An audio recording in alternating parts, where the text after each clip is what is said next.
வணக்கம் தலைமையிலே. ஒரு வழக்கத்திற்கு மாறான ஒரு இந்திய இராணுவ மாவீரரை பற்றிய பதிவு. இப்படி ஒரு சம்பவம் இந்திய இராணுவ வரலாற்றில் இதுக்கு முன்பும் பின்பும் இருந்ததில்லை.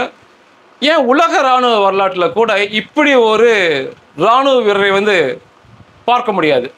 இந்த நிகழ்வை பற்றி கேள்விப்படவே முடியாது. இந்திய இராணுவ வீரர்கள் தாங்கள் பணியாற்றும் போது தங்கள் குடும்பங்களெல்லாம் பிரிந்து தங்கள் சுகத்தை எல்லாம் பிரிந்து இந்த இந்திய மக்களுக்காக எல்லைகளில் கடுமையான குளிரில், பனியில், பெரிய மலைகளில், கடுமையான வெப்பத்துலலாம் பணியாற்றுவாங்க. அவங்களோட வீடு எங்கேயோ இருக்கும், வேலை செய்கிற பணியாற்ற எல்லை எத்தனையோ 1000 கிலோமீட்டர் தாண்டி இருக்கும். இந்த மக்களுக்காக அந்த தியாகங்கள்லாம் செய்வாங்க. இதில் உச்சபட்ச தியாகமாக அநேகர் தங்களுடைய இன்னுயிரையே பணியாற்றும் போது இந்த மக்களுக்காக கொடுப்பாங்க. விலை மதிப்பிட்ட தியாகம் சொல்லலாம். இதெல்லாம் நம்ம படிச்சிருப்போம். ஆனால் இந்த மாவீரர், இந்திய இராணுவ வீரர் பணியாற்றும் போது இந்த இந்திய மக்களுக்காக தன்னை இன்னுயிரை கொடுத்ததும் இல்லாமல் மரணம் அடைஞ்ச பிறகு கிட்டத்தட்ட 55 வருஷ காலமாக தன்னந்தனியாக இன்னும் நம்முடைய எல்லையை காவல் காக்கிறார். அதுவும் அவ்வளோ பெரிய சீன இராணுவத்துக்கு எதிராக தன்னந்தனியாக நின்று நம்முடைய எல்லையை பாதுகாக்கிறார். இந்த இந்திய இராணுவ மாவீரர்களை பாதுகாத்துட்டு இருக்கார். இந்த இந்திய மக்களை பாதுகாத்துருக்கான்னு சொல்லுவாங்க. பொதுவாக பகுத்தறிவாளர் ஏற்றுக்க மாட்டாங்க. காக்கை உட்கார பணம்பழம் விழுந்த கதை அப்படிங்கிற மாதிரி சொல்லுவாங்க. நானுமே அப்படிதான் சொல்ல தோணுச்சு. ஆனால் இவ்வளோ பெரிய இந்திய இராணுவம், நம்மளோட இந்திய இராணுவம் மிகப்பெரியது, உலகத்தில் மிகப்பெரியது. இந்த இந்திய இராணுவமே இந்த நிகழ்வை ஏற்றுக்கிடுச்சு. அவர் மரணத்துக்கு அப்புறம் இந்திய இராணுவத்தை, இந்திய எல்லையை காவல் காக்கிறன்னு சொல்லி இந்திய இராணுவமே ஒத்துக்கிட்டாங்க. அது அவரை அங்கீகாரப்படுத்தி அவருக்கான மரணத்துக்கு அப்புறம் மாதம் சம்பளத்தை கொடுத்தாங்க அவங்க வீட்டுக்கு. ஏன்னா அவர் காவல் காத்துட்டு இருக்கார் இல்லையா, சம்பளத்தை கொடுத்தாங்க. படிப்படியான பதவி உயர்மை இந்திய இராணுவம் கொடுத்தாங்க. ஒருவேளை அதை கூட ஏற்றுக்கலாம், இந்திய இராணுவம் செஞ்சுக்கலாம்னு சொல்லி. ஆனால் நமக்கு எதிரியான சீன இராணுவமே இவர் இருக்கிறார், இன்னும் அந்த இந்திய இந்திய எல்லையை தன்னந்தனியாக பாதுகாக்கிறன்னு சொல்லி அந்த சீன இராணுவமே ஒத்துக்கும். இந்திய இராணுவத்துக்கும் சீன இராணுவத்துக்கும் வருஷம் ஒரு முறை பேச்சுவார்த்தை நடத்தும். ஒரு நல்லெண்ணத்தில் பேச்சுவார்த்தை நடத்துவாங்க. அப்படி பேச்சுவார்த்தை நடத்தும் போது சீன தரப்புல இருந்து ஒரு நாற்காலி, காலி நாற்காலி கொண்டு வரப்படும். அந்த நாற்காலி யாருமே உட்கார மாட்டாங்க. அந்த நாற்காலி இவருக்காக வைக்கப்பட்டிருக்கும். இவரோட தலைமையில தான் சீன இராணுவம் பேசுவாங்க. அவ்வளோ நம்ம இராணுவம் நம்பினது மூலம் அவங்களே நம்புவாங்க. ஒரு வித்தியாசமான பதிவு. இவரோட பெயர் ஹர்பஜன் சிங். இவர் பஞ்சாபில் பிறந்தவர். சீக்கிய குடும்பத்தில் சேர்ந்தவர். 1946 வருஷம் பிறக்கிறார். சுதந்திரத்துக்கு முன்னாடி பிறக்கிறார். 1966 வருஷம் இவர் இந்திய இராணுவத்தில் சேர்றாரு. சாதாரண சிப்பாயா சேர்த்துக்கொள்ளப்படுறாரு. பஞ்சாப் ரெஜிமெண்ட்டில் தான் இவருடைய வேலை. பஞ்சாப் ரெஜிமெண்ட்டில் தான் இவருக்கு வேலை தராங்க. கிட்டத்தட்ட 19 வயசில் இவர் பணியில் சேர்ந்துடுறாரு.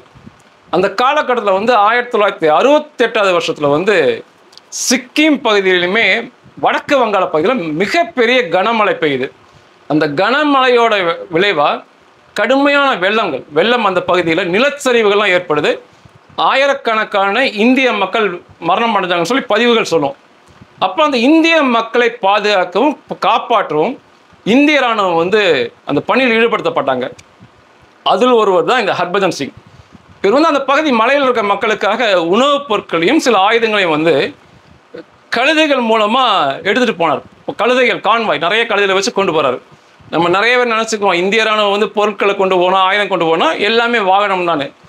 எல்லா இடங்களிலுமே வாகனங்கள் செல்லாது. சில இடங்களில் வாகனம் செல்ல முடியாத பகுதிகள்லாம் இருக்கும். இது உதாரணத்துக்கு இது நிலச்சரிவுக்கு உட்பட்ட பகுதி, வாகனங்கள் செல்ல முடியல. அதனால் கால்நடையில் உயர பணையம் வச்சு இந்த ஹர்பஜன் சிங் கழுதைகள் மூலமாக கூட்டு போகிறார். இவர் போயிட்டு இருக்க பகுதியில் நிலச்சரிவு பகுதி, கீழே காற்றாறு மிக வேகமாக ஓடிட்டுருக்கு. கால் தவறி அந்த காற்றாறு வெள்ளத்தில் இவர் போய் விழுந்துடுறாரு. இவர் கொண்டு போன கழுதைகள்லாம் எந்த இடத்துக்கு போகணுமோ அந்த இடத்துக்கு பத்திரமா போய் சேர்ந்துருச்சு. அந்த பொருட்கள்லாம் கொண்டு அந்த மக்களுக்கு சேர்ந்துருச்சு. ஆனால் இவர் வரல. என்னாச்சுன்னு சொல்லி இந்திய இராணுவம் தேடுதல் வெற்றி, மிகப்பெரிய தேடுதல் வேட்டையை நடத்தினாங்க. கிட்டத்தட்ட 3 நாட்கள் இவர் தேடினாங்க. இவரும் கிடைக்கல, இவரோட உடலும் கிடைக்கல. அப்போ இந்திய இராணுவம் என்ன பண்ணாங்கன்னா, இவர் வீர மரணம் அடைஞ்சிட்டான்னு சொல்லி அறிவிப்பு கொடுக்குறாங்க. ஆனால் உடம்பு கிடைக்கல. அப்போ இவரோட நண்பர் ஒருத்தர், இந்த பஞ்சாப் ரெஜிமெண்ட் இருந்தவர், பேர் பிரீத்தம் சிங் அப்படின்னு சொல்லி, அவர் இரவில் தூங்கும்போது 3 நாள் கழித்து இந்த ஹர்பஜன் சிங் கனவுல வந்து அன்னைக்கு என்ன நடந்துச்சு, சம்பவம் எப்படி நடந்துச்சுன்னு சொல்றாரு. அவரோட உடல் எங்க இருக்கு அப்படிங்கிறத சொல்றாரு. எனக்கு வந்து சின்ன சமாதி கட்டுங்க இந்திய ராணுவ சார்பான்னு சொல்லி ஒரு ஆசையை சொல்றாரு கனவுல. காலில் எந்திரிச்சுன்னு இந்த பிரீத்தம் சிங் வந்து இந்திய ராணுவ அதிகாரிகிட்ட போய் இந்த நடந்ததெல்லாம் சொல்லி இவரோட உடம்பு அங்கே இருக்குன்னு சொல்றாரு. நம்ம போலாங்க போது இந்திய ராணுவத்தினர் அதிகாரிகள் நம்பல, இதுதான் ஒரு மூட பழக்க வழக்கம்னு சொல்றாங்க. அப்போ இந்த சிப்பாய்கள் மற்றவங்களாம் சேர்ந்து ரொம்ப வந்து வற்புறுத்துறாங்க, நாங்கள் போய் தேடுறோம், நாங்களாவது போய் தேடுறோங்கிறாங்க. ஏன்னா அவர் மரணம் அடையும்போது வெறும் 22 வயசு சின்ன பையன், கல்யாணம் ஆகலை, அவருக்கு எந்தவித சுகத்தையும் அனுபவிக்காதவர். அப்போ இந்திய ராணுவம் வந்து ஒத்துக்கிட்டு திரும்ப இவங்களெல்லாம் அனுப்பிடுறாங்க. கனவுல எந்த இடத்துல அவரோட உடல் இருக்குன்னு சொன்னாரோ எக்ஸாக்டா மிகச்சரியா அதே இடத்துல அவரோட உடம்பு கிடச்சிது. கிட்டத்தட்ட 3 நாள் மிகப்பெரிய தேடுதல் வேட்டை நடத்தி இந்திய ராணுவத்தால் கண்டுபிடிக்க முடியாத உடல் வந்து அவர் கனவுல சொன்ன இடத்துல மிகச்சரியாக கிடச்சிது. மிக சந்தோஷமாக அவரோட உடலை எடுத்துக்கிட்ட மற்ற சக வீரர்கள் வந்து அவரை புதைச்சி வந்து அவருக்காக சிறிய சமாதியை கட்டினாங்க. இந்த சம்பவம் நடக்கும்போது இந்திய ராணுவத்தில் வந்து அதிகாரிகள் மற்ற சிப்பாய்கள் மத்தியில் ஒரு சின்ன பரபரப்பு, இது எப்படி அப்படிங்கிற மாதிரி இருந்தாங்க. ஆனால் படிப்படியாக அவர் வந்து எப்படி இவர் காவல் காத்துக்கிட்டான்னு ஒத்துக்கிட்டாங்க. எதுக்காக சம்பளம்லாம் திரும்ப கொடுத்தாங்க அப்படின்னா பின்னால் வர சம்பவங்கள் வந்து சொல்லும். இவர் அதுக்கப்புறம் மரணத்துக்கு அப்புறம் இது சீனாவுடைய எல்லை பகுதி, அந்த பக்கம் சீன எதிரிகள், இந்த பக்கம் இந்திய ராணுவ வீரர்கள் இருந்தாங்க. இவர் வந்து அடிக்கடி கனவுல மற்ற இராணுவ வீரர்களுக்கு தோன்றி, இந்திய ராணுவ வீரர்களோட கனவுல தோன்றி சீன ராணுவங்களுடைய திட்டங்களை வந்து முன்கூட்டியே சொல்லிடுவார். சீன ராணுவம் வந்து என்ன மாதிரி தாக்குதல் நடத்த போகிறாங்க, எந்த இடத்துல தாக்குதல் நடத்த போகிறாங்கன்னு சொல்லி அவருடைய தாக்குதலையும் அவருடைய ஊடுருவலையுமே சில தினங்களுக்கு, குறிப்பாக 3 தினங்கள் முன்னமே வீரர்கள் சொல்லிடுவாங்க. அவங்க அதிகாரிகிட்ட சொல்லி மிகச்சரியாக திட்டம் வகுத்திருக்கும் போது அவர் சொன்ன மாதிரியே அந்த ஊடுருவல் நடக்கும். அந்த ஊடுருவல் பூராமே முறியடிக்கப்பட்டது. இது நம்ப முடியாமல் இருந்தது. இவர் சொன்ன எல்லா ஊடுருவலும் நடந்துச்சு. அது எல்லாத்தையுமே இந்திய ராணுவம் முறியடிச்சாங்க. இது வந்து ஒரு மிகப்பெரிய ஆச்சரியமா, ஒரு வியப்பா இந்திய ராணுவ அதிகாரி மத்தியில் பார்க்கப்பட்டது. அதுவும் இல்லாமல் வந்து இரவுல பாரா வந்து இந்திய ராணுவ வீரர்கள் பார்க்கும்போது சிலர் வந்து அசந்து தூங்கிடுவாங்க. அப்படி தூங்குறவங்கள கன்னத்துல பலார்னு அடி விழுகும். இவங்க முழிச்சு பார்த்தாங்கன்னா அங்கே யாருமே இருக்க மாட்டாங்க. அதுக்கப்புறம் முழிச்சுட்டு வந்து அந்த பாராவை வந்து சரியாக பார்ப்பாங்க காவலை. அதுவும் இல்லாமல் அந்த ஆடைகளில் வந்து ஒரு சுத்தம் இல்லை, அந்த மிடுக்கான இராணுவ தோட்டத்துலலாம் அடி விழுகும் அவங்களுக்குலாம். ஆனால் அங்கே யாருமே இருக்க மாட்டாங்க. அப்போ தான் அவங்களுக்கு தெரியுது இதெல்லாமே வந்து அந்த ஹர்பஜன் சிங்கோட அவருடைய வேலை அப்படிங்கிற மாதிரி புரிஞ்சுக்கிட்டாங்க. இதுவாது பரவாயில்ல, சீன இராணுவத்தில் அந்த பக்கம் இருக்கிறவங்க வந்து கிட்டத்தட்ட லட்சக்கணக்கான சீன இராணுவர்கள் அங்கே இருந்தாங்க. அவங்க என்ன சொல்லுவாங்கன்னா, இரவு நேரங்களில் தன்னந்தனியாக மலை உச்சியில் ஒரு இந்திய இராணுவ வீரர் மிடுக்கான தோற்றத்தோடு எல்லா மிக சரியான உடைகள்லாம் அணிஞ்சு அந்த எல்லையை இரவு நேரத்தில் தனியாக பாதுகாக்கிறார், நாங்கள் பார்க்குறோன்னு சொல்லுவாங்க. சில சமயங்களில் அவர் குதிரையில் வர்றாரு அந்த எல்லையை பாதுகாக்கிறன்னு சொல்லி. அந்த பெரிய எல்லை, லட்சக்கணக்கான இராணுவ வீரர்கள் இந்த எல்லையில் வந்து சண்டை நடக்காமல் பார்த்துக்கிட்டதே இந்த தன்னந்தனியான மரணம் அடைந்த இராணுவ வீரரான ஹர்பஜன் சிங் தான். ஒரு சிறப்பான சம்பவம் நடக்கும். வருஷத்துக்கு ஒரு முறை இந்த ஹர்பஜன் சிங்க்கு வந்து விடுமுறை கொடுக்கப்படும் இந்திய இராணுவ தரப்பில். அவர் இல்லை என்றாலுமே வந்து அவருக்கு வந்து விடுமுறை கொடுக்கப்படும். இவர் பெயரில் வந்து ட்ரெயினில் வந்து படுக்கை ஒன்று புக் பண்ணுவாங்க. அந்த இடத்துல யாருமே படுக்க மாட்டாங்க. அவருக்கு துணையாக 3 இந்திய இராணுவ வீரர்கள் அவருடைய உடைமைகள்லாம் எடுத்துக்கிட்டு அங்கே போவாங்க. ஒவ்வொரு வருஷமும் செப்டம்பர் 15 நவம்பர் 15 வரைக்கும் கிட்டத்தட்ட 2 மாதம் அவருக்கு வந்து ஓய்வு கொடுப்பாங்க. ஒரு வித்தியாசமான நிகழ்வாக இருக்கும். அந்த ட்ரெயினில் அவருடைய படுக்கை மற்ற எல்லாமே அவர் குடும்பத்துக்கு கொண்டு போகப்படும். அவருக்கான படுக்கை ரிசர்வ் பண்ணியிருக்கோம், ஆனால் அங்கே யாருமே இருக்க மாட்டாங்க. ஒவ்வொரு வருஷமும் இந்திய ராணுவம் வந்து செஞ்சாங்க. இவர் இந்த 2 மாதம் லீவ் எடுக்கும்போது இவர் வந்து மரணத்துக்கு அப்புறம் வியப்பாக இருக்குது பேசுறதுக்கு. 2 மாதம் வந்து இவர் ஓய்வு எடுக்கும்போது அந்த எல்லையில் வந்து மிக பயங்கரமாக இந்திய ராணுவம் வந்து அலர்ட் ஆயிடுவாங்க. ஏன்னா இந்த ஹர்பஜன் சிங் லீவில் போயிட்டாரு, இப்போ எல்லையை காக்க ஆள் இல்லை அப்படிங்கிற ஒரு கணக்கு எடுத்துக்கிட்டு யார் யாரெல்லாம் லீவில் வந்து அந்த எல்லையில் வேலை செஞ்ச இந்திய ராணுவ வீரர்லாம் போயிருந்தாங்களோ அவங்க எல்லாருமே லீவை கேன்சல் பண்ணி உச்சபட்ச விழிப்புணர்வோட பார்ப்பாங்க அந்த எல்லையில். ஒரே ஒரு இராணுவ வீரர், அதுவும் மரணம் அடைஞ்ச இராணுவ வீரர் அவ்வளோ பெரிய காரியத்தை செஞ்சுருக்காரு. இது இன்னொரு வியப்பான சம்பவம் நடக்கும். சில நேரங்களில் அந்த காலகட்டத்தில் வந்து இந்திய இராணுவத்துக்கும் சீனாவுக்கும் ஒரு சண்டை போன்ற சூழ்நிலை ஏற்படும், சண்டை நடக்கும். அந்த மாதிரி காலகட்டத்தில் இந்த ஹர்பஜன் சிங் வந்து லீவுக்கு போக மாட்டார். இந்த அமானுஷ்ய மனுஷன் ஹர்பஜன் சிங் வந்து லீவுக்கு போக மாட்டார். அவர் என்ன சொல்லுவார்னா, பிரச்சனை போயிட்டு இருக்கு, எனக்கு இந்த வருஷம் லீவ் வேண்டாம்னு யாரோட கனவுலையும் சொல்லி என் லீவை கேன்சல் பண்ணிடுங்க, நான் வேலை செய்கிறேன்னு சொல்லி அந்த 2 வருஷம் லீவில் வந்து அந்த 2 மாதம் லீவில் வந்து வீட்டுக்கு போகாமல் அந்த நம்ம எல்லையை வந்து பாதுகாப்பார் அப்படிம்பாங்க. கேட்க ரொம்ப வித்தியாசமாக இருக்கும். ஆனால் இதெல்லாம் வந்து நடைமுறையில் நடந்த வரலாறு. இதெல்லாம் இல்லாத அதே சமயத்தில் இருக்கும் இராணுவ வீரர் ஹர்பஜன் சிங்க்கு 2006 இந்திய இராணுவத்திலிருந்து ஓய்வு கொடுக்கப்பட்டது. இவர் 1966 சேர்ந்தனால 2006 40 வருஷம் கணக்கு பண்ணி இவருக்கு வந்து ஓய்வு கொடுத்தாங்க இந்திய இராணுவத்திலேருந்து. ஆனால் அவர் ஓய்வு வாங்கிக்க மாட்டேன்ட்டார். நான் ஓய்வு பெற்று போக மாட்டேன்னு சொல்லிட்டு இன்று வரை இந்த சீன எல்லையில் தன்னந்தனியாக இரவில் காவல் காத்து கொண்டிருக்கிறார் இந்த பாபா. இன்னைக்கு வந்து அவர் பாபான்னு தான் சொல்கிறாங்க, பாபா ஹர்பஜன் சிங். உண்மையாகவே இந்திய இராணுவம் வந்து மிகுந்த தியாகத்துக்குரியது உலகத்திலேயே. இவர் மரணம் அடையும்போது வெறும் 21 வயசு தான், சின்ன பையன் மரணம் அடைஞ்சிருக்காரு இந்த மக்களுக்காக. அநேகத்தை சொல்லலாம். போன வாரம் கூட மிகப்பெரிய ட்ரெண்டிங் ஒன்றாச்சு, ஒரு இந்திய இராணுவ அதிகாரி மரணம் அடைஞ்சார். அவர் வந்து நைட்டு, அதுக்கு முந்தின நாள் இரவில் வந்து இளம் மனைவி, அந்த மனைவி பார்த்தீங்கன்னா ரொம்ப சின்ன பொண்ணு, இளம் மனைவியோட டெலிஃபோனில் பேசிகிட்டு இருக்காரு. புதுசாக கல்யாணமானவங்க எத்தனை குழந்தைங்க நம்ம பெற்றுக்கலாம், அந்த குழந்தைகளை எப்படி நம்ம வளர்க்கலாம், என்னென்ன படிக்க வைக்கலாம், அப்படி அவங்களுடைய வாழ்க்கையை பற்றி ரொம்ப சந்தோஷமாக பேசிகிட்டு இருக்கிறாங்க. இந்த இரவில் வந்து அவங்க மனைவி தூங்க போகிறாங்க. அதிகாலையில் அவங்களுக்கு ஒரு ஃபோன் வந்துருக்கு. எடுத்து பேசினா அவங்களுடைய கணவர் வந்து வீர மரணம் அடைஞ்சார்னு சொல்கிறாங்க. அவங்க முதல்ல நம்பவே இல்லை. அவங்க சொல்கிறாங்க, வாதாடுறாங்க, இல்லை நைட்டு நான் மிட் நைட்டில் பேசினேன், நீங்கள் யாரையும் தப்பாக சொல்கிறீங்க, அவர் இருக்கிறார் அப்படின்னு மாதிரி சொல்கிறாங்க. ஆனால் உண்மையாக வந்து அவர் மரணம் அடைஞ்சார். அவர் வந்து பிற இராணுவ சக வீரர் 4 பேர்த்த காப்பாற்றிட்டு அதுக்கப்புறம் மாட்டிட்டு தான் மரணம் அடைஞ்சார் சொல்லுவாங்க. அந்த இன்னைக்கு அவங்க வெள்ளை சேலை கட்ட சின்ன பொண்ணு அவங்களுடைய அம்மாவோட சேர்ந்து அந்த போய் அவார்டு வாங்கினாங்க ஜனாதிபதி கிட்ட. இந்திய இராணுவம் வந்து உண்மையாகவே மிகுந்த தியாகத்துக்கும் போற்றுதலுக்குமே உரியது. But posted into Siachen. On 18th July, we had a long conversation about how our life is going to be the next 50 years. It's going to build a house, we're going to have kids, and whatnot. 19th morning, I get up, I get a call. He's no more. So for first 7-8 hours, we were not ready to accept that anything of such sort has happened. But 7-8 hours, it got confirmed that he's no more. Until date, I'm not coping up. I'm just trying to figure out, maybe it's not true. But now that I have Kirti Chakra in my hand, maybe it's true. But it's okay. He's a hero. இந்த சின்ன சமாதியாக கட்டப்பட்டிருந்த இந்த ஹர்பஜன் சிங் அவருடைய சமாதி வந்து இன்னைக்கு கிட்டத்தட்ட ஒரு கோயிலாகவே மாறிடுச்சு. சிக்கிமில் வந்து நாத்துலா பாஸ் அப்படிம்பாங்க, அந்த ஏரியாவில் ஒரு சிறிய அளவில் கோயிலாகவே மாற்றிக்கிட்டாங்க. ஒவ்வொரு வருஷமும் இவரோட நினைவுனால மிக சிறப்பாக கொண்டாடுவாங்க. ஒவ்வொரு ஞாயிற்றுக்கிழமையும் செவ்வாய்க்கிழமையும் அங்கே வர எல்லாத்துக்குமே இலவசமான உணவு அந்த கோயிலில் வழங்கப்படுது. அந்த கோயிலோடைய உருவங்கள் இருக்குது, இவருடைய சிலைகள் மாதிரி வச்சுருக்கிறாங்க. அவருக்கான படுக்கை அறை சின்னதாக ஒரு கட்டில் பண்ணி கொடுத்துருக்காங்க.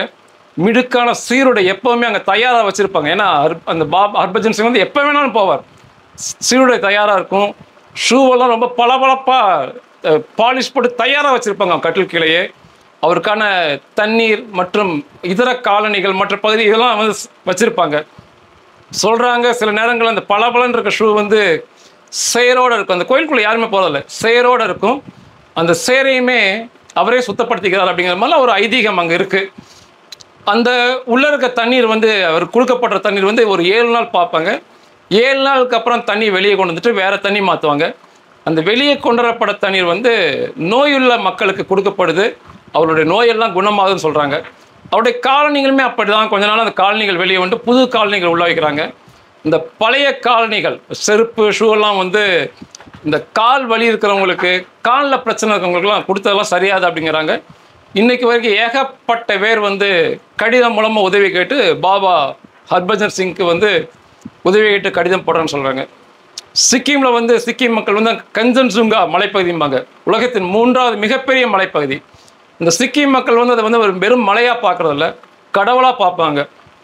அந்த மலை தான் எதிரிகிட்டும் இருந்தும் சீன எதிரிகிட்டும் இருந்தும் இயற்கை பேரிடங்களிலிருந்தும் எங்களை காப்பாற்றுன்னு சொல்லி அந்த மலையை தான் மிகப்பெரிய கடவுளாக நினைப்பாங்க.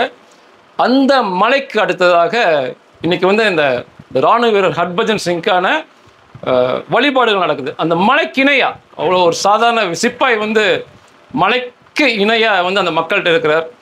அந்த இராணுவத்தை சேர்ந்து சிப்பாயாக சேர்ந்தார். இந்த 40 வருட பணிகாலத்தில் வந்து இல்லாமல் இருந்தாலுமே படிப்படியாக ஓய்வு கொடுத்து அவருக்கு பதவி உயர்வு கொடுத்து ஓய்வு பெறும்போது வந்து அவர் வந்து கேப்டனாக வழி அனுப்பி வச்சாங்க. சிப்பாயாக இருந்தவர் அவர் கேப்டனாக இருந்தார். உண்மையாகவே நெகிழ்வான சம்பவங்கள் தான். இதை வந்து எனக்கு பேச தோணுனது வந்து இவரை பற்றி ஒரு குறும்படம் ஒன்று இருக்குது, யூடியூப்பில் போய் பாருங்கள். ஒரு 10 நிமிஷத்துக்கு மேலே தான் இருக்கும், 10 நிமிஷம் அப்படி தான் இருக்கும். ப்ளஸ் மைனஸ்னு இருக்கிற பேர், அந்த குறும்படம் பாருங்கள். இந்த ஹர்பஜன் சிங் வந்து ரயிலில் பயணம் செய்கிற இல்லையா அவர் வீட்டுக்கு, அதை அந்த சம்பவத்தை வச்சு எடுத்திருப்பாங்க. ரயிலில் பயணம் பண்ணுற மாதிரி எடுத்திருப்பாங்க. ஒரு பெண்மணி வந்து அவங்க வீட்டில் கோச்சுக்கிட்டு, கணவர்கிட்ட மாமியார்கிட்ட கோச்சுக்கிட்டு ரயில் ஏறி வராங்க. எதிரில் வந்து ஹர்பஜன் சிங் இருக்க மாதிரி காட்டுவாங்க. அவங்க ஹர்பஜன் சிங்கிட்ட பேசுவாங்க, நீ எல்லாம் கல்யாணமே பண்ணாத, கல்யாணம் நரகம், என் புருஷன் கொடுமைப்படுத்துறாரு, என்னோட மாமியார் வந்து அதிகாரம் செலுத்துறாங்கன்னு சொல்லி ஏகப்பட்ட புகார் சொல்லிட்டு இருப்பாங்க அந்த பெண்மணி. அப்போ ஹர்பஜன் சிங் வந்து ரொம்ப அவருக்கு கனிவாக அட்வைஸ் பண்ணுவாங்க.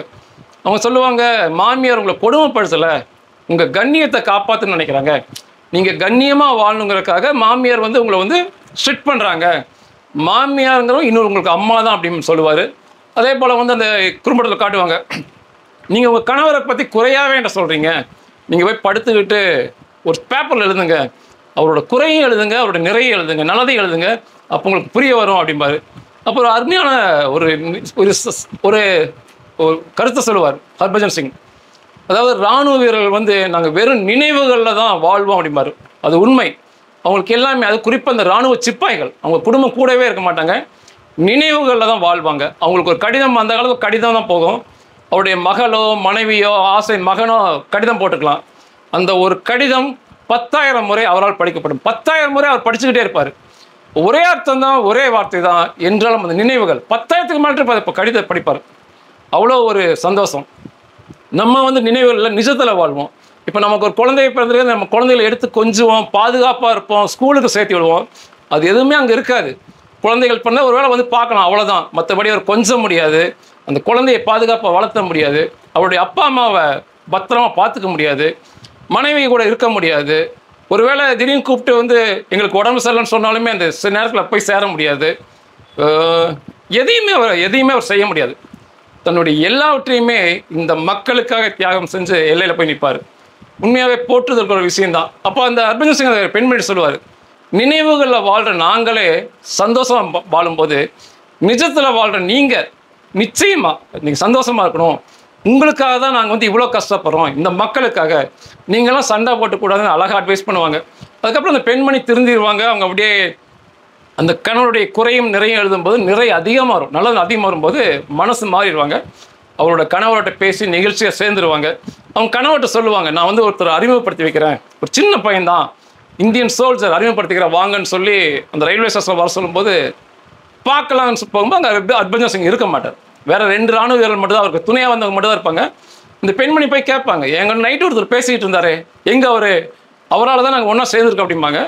அப்போ அந்த சிப்பாய் சொல்லுவாங்க, அவர் செத்து ரொம்ப வருஷம் ஆயிடுச்சு அப்படின்னு சொல்லிட்டு அவரோட போட்டோ காமிச்சு, இவர் செத்து ரொம்ப வருஷம் ஆச்சுன்னு அந்த பெண்மணி நம்ப மாட்டாங்க.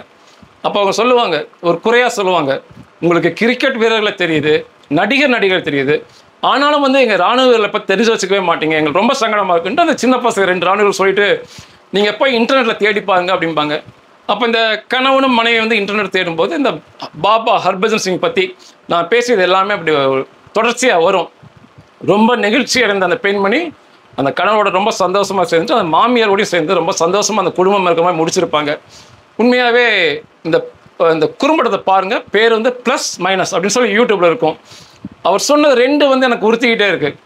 ஒரு இந்த சமுதாயத்தை கெடுக்கிற கூத்தாடிகளை வந்து தெரிஞ்சு வச்சு அவங்கள பற்றி கம்ப்ளீட்டாக தெரிஞ்சு வச்சுக்கிறோம், பேசுகிறோம். ஒரு சாதாரண மட்டையடி வீரன், அது கிரிக்கெட் வீரன், அந்த மாதிரி நம்ம ரோட்டில் 1000 பேர்த்த பார்க்கலாம், ஆனால் ஒரு சில கிரிக்கெட் வீரரை பற்றி மிக பெருசாக தெரிஞ்சு வச்சுக்கிறோம், புகழ்கிறோம். ஆனால் நமக்காக இந்த நைட்டில் இந்த இரவு கூட கடுங்குழு நிற்கிறாங்க பார்த்தீங்களா எல்லைகளில், இந்த ஹர்பஜன் சிங் வந்து ஒன்று தான். இதே போல் லட்சம் ஹர்பஜன் சிங்கோடைய வரலாறை பற்றி தெரியும், சொல்ல முடியும்.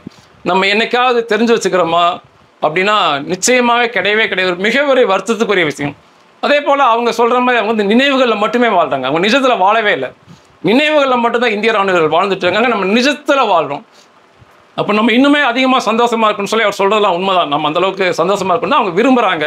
நமக்காக உயிரை கொடுக்குறாங்க. தெரிஞ்சுக்குங்க, உங்களுடைய திருமண நிகழ்வுகளில் வந்து முதல் பத்திரிகையை வந்து இந்திய ராணுவ வீரர்கள் கொடுங்க.